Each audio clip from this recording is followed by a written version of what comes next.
Alright guys, HyDra back again today. Hope you're doing well and enjoying your day so far with the official release of Modern Warfare 3. Loads of reaction from the players as to how this season is going to go from a competitive perspective. Shotzzy is not at all impressed with some of the maps that he's played so far in this game, wondering exactly how people back in the day enjoyed some of these maps all that much, but also commenting on the meta. The general feeling tends to be lots of these maps and the meta in general is leaning towards the AR players. SMGs aren't particularly viable, at least the SMGs, the new weapons that were brought into this game at the moment. Is this going to be true? Will it change over time? Are AR players going to have a field day? Will Seattle surge? Absolutely love this game. Very much intrigued to your thoughts in the comments below. Hit the like button if you enjoy. Subscribe if you're new as always. I would greatly appreciate it. Immediately, it must be noted here that the spawns on certain maps are not exactly optimal. And, well, as we can see here from TP, these guys are spawning in the same spot again and again and again, regardless of where you might be looking at them. Even the teammates and the enemies are spawning in exactly the same spot. So, I think they eventually removed Crow from the map pool before they could address this, which is something that hopefully will be done. And Cellium need to be on their game in the first couple of weeks, there's no doubt. This was a big report, though, that dropped last night here from Bloomberg, Jason Schreier over there, about the development of Modern Warfare 3. The reason why the campaign, it was atrocious. Publications were giving it like a 4 out of 10. It wasn't particularly well done because they really didn't have any time. And apparently, they were promised that they would have like 3 years to develop this game. They were then told, all right, you've got a year, maybe a year and a half. Apparently as well, Sledgehammer's staff were frustrated with the development of this game because they had to run decisions by Infinity Ward. I don't even know what to say. Who took a while to respond to feedback and even stepped in to make their own changes to such an extent that there were rumours a couple of months ago, I remember when these actually were starting to circulate, that Pick 10 was going to return in the new game. And the leakers heard about this, they were like, oh my god, Pick 10 loadout system is coming back, and apparently Infinity Ward stepped in to say, all right, Cellium, no, you can't do that, and you're going to have to go back to what we want to do. I mean, honestly, these guys have got to go. There's no excuses at this point. From being the developer that created COD 4, Modern Warfare 2, Modern Warfare 3 way back in the day, to what they've done for the last few years, like, you can't tell me they're not actively preying on the downfall of the community. Like, I simply do not believe it. And Cellium, thankfully, was able to make many positive changes and correct many of the problems with last year's Modern Warfare 2. But some things they weren't able to because Infinity Ward apparently were still given dominion over this and said no on occasion. Also, this isn't necessarily Infinity Ward's fault. This is more on the Activision side. But we saw the rumours probably a few months ago, earlier this year sometime, that Advanced Warfare 2 was a possibility. Apparently, indeed, Sledgehammer had initially pitched the project to Activision to say, all right, we want to do AW2, effectively, some sort of futuristic game along that timeline. And they were then, okay, yeah, well, sure, maybe we'll do it. And then they were told a couple of months later, actually, no, yeah, you're going to work on the new Modern Warfare. So unlucky.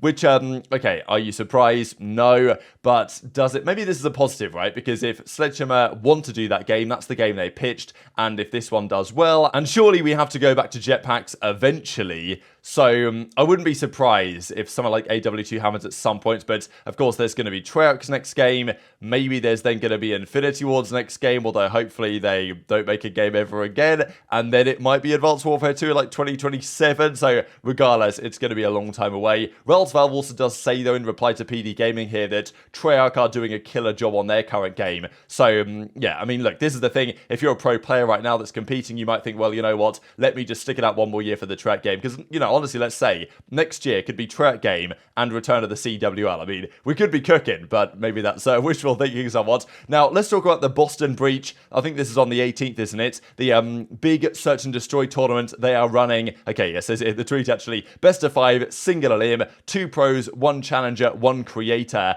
15k first place, 5k second place, big kickoff tournaments. These are the teams, and these teams are unbelievably stacked, I'm not going to lie. The fact that some of these guys are content creators is pretty comedy. So these are the teams in the various groups. They're kind of grouped here, but the reality is they've just been kind of put into a bracket and it's going to be single elim, and we'll see who comes out on top. But, you know, it's a serious single elim. Best of 5 search and destroy single elim. So big notable teams here. Of course, some teams kind of have like 2 rosters because they have 4 players and they can only have 2 pros per team. So if all the team wants to play, then they're going to have, let's say, Thieves White and Thieves Red with Afro, Ghosty, and then Fellow and Shifty. For example, FaZe have got Simp and Drazah are going to play, and then aBeZy and Cell are going to play with Tupac and Neptune. For example, OpTic, you've got Pred, Shotzzy, Scump are going to play with MWIII, so that's pretty cool. And then OpTic White is going to be Kenny, Dashy, Exceed, and Methods. So cool to see MWIII come in as their challenger player. Scump's going to be their content creator. I mean, FaZe Red, Simp, Karma, Drazah, Decimate, even this ultra purple team, Envoy, TJ, Octane, Scrappy, like, this is a stacked tournament to teams, and it doesn't really feel like, oh, it can't be all the pros, because some of these teams are basically just all pros. I mean, even this team, like Boston Black here, Cap, Slasher, Apathy, and Temp. I mean, there's some nice teams. Even Hollow's making a return. You guys probably remember Hollow and Drazah were the two guys that joined up OpTic Gaming Los Angeles a few years ago back in MWIII. Cool to see him back in the mix. This is going to be the bracket though, and as I say, this is single elim. The crazy thing is, probably the biggest first round game is OpTic Green versus New York Black, and those are the two teams that are next to each other here. So we've got Pred, Shotzzy, Scump, MWIII versus Skyz, Kismet, Mutex, and Havoc. Like, those are some nice teams. That's a big first round game. So Shotzzy's on the new title, having, of course, generally a good time, but it's definitely raising questions about the way the meta's going to play it and also the way the maps are working, right? Here he is on Scrappy, of course, having a good time just running around. So movement is definitely back, and Shotzzy should have a pretty good time on this title, no doubt about it. But what about the maps in general, right? I mean, he hopped on plenty of the maps last night. This, for example, is Wastelands. Wastelands is memorable for me only because of the cross-map noob tubes, right? This is what this map was for. You'd spawn in, look up in the sky, one-man army noob tubes, and just try and immediately get the kills, get the Harrier, you know how it went, get the chopper gun at AC-130, whatever, and just get the nuke and win the game within about a couple of minutes. This was the map to try and do that because it was so wide open. Is it a well-designed map? Like, I'm not so convinced. But it is one of those maps that people maybe look back on more fondly than they could otherwise. So Shotzzy's not especially impressed by this, and also goes on to talk about the meta that he expects to see. The way the maps are designed, the way they're set up, does seem to favour right now the ARs. Except for maybe maps like High Rise, where you can get a little bit up close and personal, most maps are going to be looking good for the ARs. And the theory is that the new ARs in the game that they've brought in, because let's not forget, they have all the weapons from MWIII, last year's game, and the new weapons in this game. But it doesn't seem like there's that many SMGs, new SMGs, that are really that viable. The ARs look better on paper at the moment, and Shotzzy is concerned that we might see a 4 AR meta in play. Yo, these maps are dog shit, bro. Oh my god. What map is it? Bro, look at this map. Nah, I might leave this shit. Seriously. What kind of map? Bro, y'all gas these maps? I'm actually tired now. Bro, y'all gas these good maps? Bro, this is what gave you guys dope back in the day? There's no way.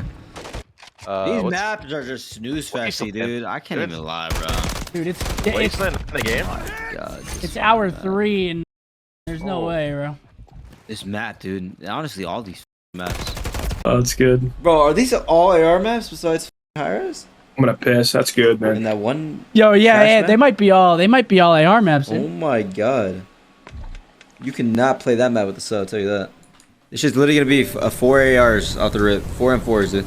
So this is what Parasite goes on to say as well, that if competitive doesn't use the Modern Warfare 2 SMGs, you guys are in for a rough one. Now, Cruz reckons that there's some sort of secret source that he doesn't know about yet that is actually very strong, so I guess we'll see, and there's talk about other potential good SMGs in the new game, but are we going to have to use the Vaznev again? That is the question, because if the SMGs are going to compete, are there good enough SMGs in the game right now to be viable against some of the new good ARs? I don't want the TAC back again. I don't want the same meta, you know? But if the SMGs need the Vaznev to be back in the meta to actually make it viable, maybe that's what they're going to have to do. They are all in the game, right? I mean, you know, most people are trying to use the new weapons, but people can still use the old weapons. Maybe it's a mistake to bring those older weapons through anyway. I think I'd prefer it if there was none of them and we just got to see how it would go. Also, probably Sledgehammer will fix things, right? If they think that the new SMGs aren't up to scratch with the new ARs, they'll probably make some tweaks to try and address that, you would think. And usually how the season goes, the season often starts out being AR dominated, and over time, as players start to understand what routes to take and the way to play the game at a faster and faster pace, more SMGs become viable regardless of the circumstances. So by the time we get to champs, it's probably going to be 3 SMGs, or at least 2 SMGs, 2 ARs with probably a flex in there. Right now, it might be the other way around. Could well be 1 SMG, 3 ARs. And this does favour certain teams. I mean, let's not forget teams such as the Seattle Surge. The way they've built their roster with Arcetes and Illy and aBeZy, of course, and then Hook on the team. Hook's the SMG, sure. But outside of that, doesn't really make much sense if it's not going to be an AR-dominated game. And I said this when we discussed the team, that team is looking for, if they're going to be good, they have to, you know, roll red on the roulette wheel, I don't know, like many times in a row. They need Arcetes to be back, they need Illy to be back, they need aBeZy to be really good and probably exceed expectations, and they need a meta that suits them, because if it's 3 SMGs, good luck that team working well compared to some of the others. But if it's 3 ARs, sure, it actually could look pretty damn good. So Seattle might be a team to watch in the early part of this game, because they are kind of built for an AR meta, and that might be what we have according to Shotzzy at the moment. Just to mention as well for you guys here, easyMac put together, as we talked about earlier today, the control locations for these maps. The funny thing is that on certain maps, I think this is what he meant, as we talked about yesterday, on the spawns being wrong. And because I was kind of thinking, oh, does he mean like when you spawn in again, then you spawn in right next to the new points? I guess what he actually meant was the spawns off the rip, you know what I mean? Like where you initially spawn in, that's where you start, because this is the attacker spawn, this is the defender spawn on Derail, and they must have just got these the wrong way around, you know what I mean? Because we're spawning on the attack right next to B and closer to A than the attackers are. There's another example here on Subbase when the attackers spawn closer to B than the defenses spawn down. So yeah, good luck winning a single defense on this situation. Clearly, I'm guessing this is meant to be flipped or just poorly designed regardless. And even Scrapyard is kind of similar when, okay, the defenders are closer to B. You've got to think that A should really be like over here in this building. Surely you'd think that makes a little bit more sense. And then actually, I don't know, move the attacker spawn further back or put the defensive spawn like here or something. I don't know. But something needs to be changed on these control points, because right now this is not looking especially viable. And of course, that's a concern with the hardpoint as well. As we saw, Quarry, Rundown, Scrapyard have all been temporarily removed from the hardpoint rotation while they investigate these issues with the unfavorable spawns. So yeah, this is the type of stuff that happens. It's something that Cellium will have to be on top of and deal with ASAP, but if they do, we could be in for a reasonable time at the very least. There was also this that was hilarious, a clip that was going around with I think even Swanny's in the background of this, so nice to see him back in the game. But Hixie and co were going through all the ridiculous amount of attachments. Like the number of attachments on these weapons, it's in the hundreds. It's absolutely absurd. The amount of grips as well, like he goes through on the grip here. Just see here how when he clicks on, I think it's the grip, isn't it? He clicks on or whatever it is. He goes on the underbarrel options and sees so many to left and right. It's actually insane how many there are. Look at this, right? Look how many there are. I can't believe my eyes right now. It scrolls forever. So good luck to the pros in this game trying to figure out exactly what are the optimal attachment combinations for this title. But very much interested your thoughts on all this stuff in the comment section below. Hit the like button if you enjoyed. Subscribe if you're new as always. Take care of yourselves. And I'll see you next time. Yeah, I've nearly got this gun gold. You want them attachments for the MTZ? Go on. Okay, so on the underbarrel, I've got the Chook angled grip. Fuck me. Yeah. The MTZ. The what, mate? The Chook angled grip. Oh, Chook. Where? Yeah. I don't even know if I've got that. What? How far along is it? Oh man. Look how many there is, mate. There's so many, you actually need to see it. Like, Do you know what the best thing is, yeah? Go on the grips, and then when you're on the far left, yeah, just go left one. yeah. And look at how far it takes to get to the end. I've been holding right in the whole time, and I just still not at the end. Look at how far it takes. Oh, Chook angled grip.